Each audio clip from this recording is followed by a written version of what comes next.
13 में से 11 सीटों पर किया बीजेपी ने कब्जा, तो विपक्षी पार्टियों को लगा एक और बड़ा झटका, बीजेपी में दौड़ी खुशी की लहर। जी हाँ दोस्तों, बड़ी जानकारी आप लोगों को बताना चाहेंगे। गुजरात में भारतीय जनता पार्टी ने एक और ऐतिहासिक जीत हासिल की है। अमूल डेयरी के चुनाव में 13 में से 11 सीटों पर भारतीय जनता पार्टी ने जीत हासिल कर ली है।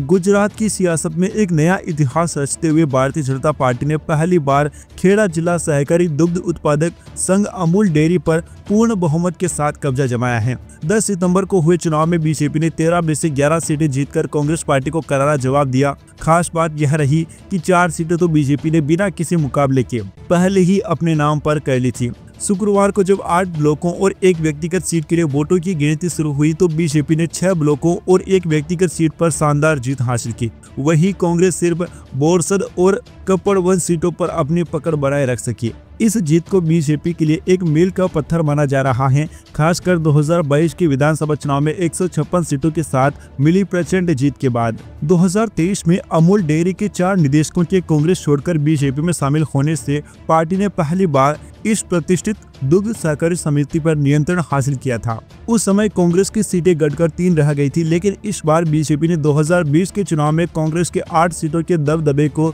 ध्वस्त करते हुए 11 सीटें अपने नाम पर कर ली हैं। बीजेपी ने इस जीत के लिए अपनी पूरी ताकत झोंक डाली थी। चुनाव प्रभारी अजय ब्रह्मा भट्ट ने बागी उम्मीदवारों को रोकने के लिए नामांकन और मतदान की बारीक रणनीति बनाई। उमरेठ के विधायक गोविंद परमार के शुरुआती बागी तेवर को भी पार्टी ने कुशलता से नियंत्रित किया। ब्रह्मा भट्ट ने कहा कि यह जीत पशुपालकों के विश्वास की जीत है, जिन्होंने पिछले 5 सालों में हमारे विकास कार्यों को देखा। अमूल के इतिहास में पहली बार हमारे 11 निदेशक चुनाव जीते हैं। हमें सिर्फ बोरसद और कपड़वंश में हार का मलाल है, लेकिन हम इन सीटों को जीतने के लिए भी आने वाले चुनाव में है ना और भी ज्यादा मेहनत करने वाले हैं।